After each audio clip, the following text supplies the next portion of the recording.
Namasté les yogis, salut à tous et bienvenue sur ma chaîne de yoga Jujuna Yoga.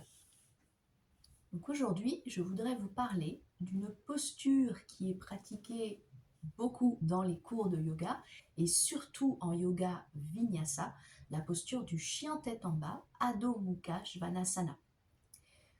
Donc on va voir un petit peu les bienfaits de cette posture, mais également les ajustements qu'on peut faire et surtout les actions auxquelles on doit penser quand on est dans la posture. Les bienfaits de la posture, donc cette posture du chien tête en bas, c'est la posture du V inversé, avec les fessiers qui sont le bas du V. Donc vous placez les mains dans le sol, écartez largeur de vos épaules, et vous avez les deux pieds bien plantés dans le sol, écartés largeur de votre bassin. Et là, vous pressez dans le sol avec les mains, et vous commencez à étirer les fesses vers le haut. Amenez vraiment les fessiers vers le haut, les deux os des fesses dirigés vers le plafond. Sur les inspirations, vous pressez dans le sol avec vos mains, vous allongez vos bras. Et sur les expires, vous essayez de venir tendre l'arrière des jambes. Donc, si jamais les jambes sont très pliées dans la posture, ce qui est même mieux, si vous n'arrivez pas du tout à étirer votre dos, pliez vos jambes. Ce qu'on cherche avant tout dans la posture, c'est d'étirer le dos. Donc, je préfère avoir une posture avec genoux pliés et le dos long qui s'étire, plutôt qu'une posture genou tendu avec un dos qui est complètement arrondi. Donc n'hésitez pas à plier vos genoux. Et là, on presse dans le sol, on allonge les bras, on essaie de gagner de la longueur dans les bras, on étire les épaules, on étire l'arrière des omoplates qui s'éloignent l'une de l'autre.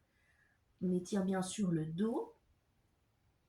On étire sur les expirations l'arrière des jambes, on essaie de rapprocher les talons du sol, mais sans obligation. Si vous avez les genoux pliés, essayez juste de venir progressivement sur les expirations, tendre l'arrière du genou. Donc les bienfaits de la posture du chien tête en bas, c'est d'étirer évidemment le dos, d'étirer l'arrière des jambes, d'avoir un contact avec le sol dans les mains, de travailler les poignets, d'étirer l'allongement de la nuque également. Au niveau du regard, le regard est situé entre les deux pieds. Si vous voulez aller un petit peu plus loin et que vous êtes à l'aise dans la notion de bandha, vous pouvez contracter les abdominaux, contracter Uddiyana Bandha et venir regarder peut-être le nombril, légèrement. Puis vous pouvez contracter également Mula Bandha. Voilà, donc n'hésitez pas à faire les adaptations qui vous parlent le plus. C'est une posture dans laquelle, comme je disais, on passe beaucoup de temps. Et, chose que je remarque beaucoup dans les cours, souvent les gens restent statiques en chien tête en bas. Les 3 respirations ou les 5 respirations en vinyasa, je vois des gens qui patientent, qui attendent que le compte soit terminé.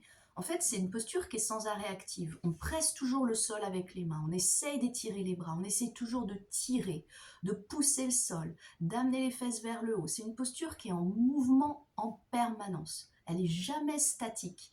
Donc essayez de penser à ça quand vous faites votre chien, qui a un allongement toujours progressif de la colonne et que ça vous fait du bien. Parce que notre dos, surtout quand on travaille devant un ordinateur, on est quand même très affaissé vers l'avant. Donc étirez-vous, prenez ce temps dans la posture pour venir vraiment vous grandir au maximum. Avec les points d'opposition, poignets qui pressent dans le sol, les fessiers vers le ciel et les talons à l'arrière qui pressent également dans le sol. Voilà, vous me direz ce que vous en pensez dans votre Adho Mukha Svanasana, le chien tête en bas. À très vite pour une petite vidéo la semaine prochaine sur une respiration. Je vous dis à bientôt. Namasté.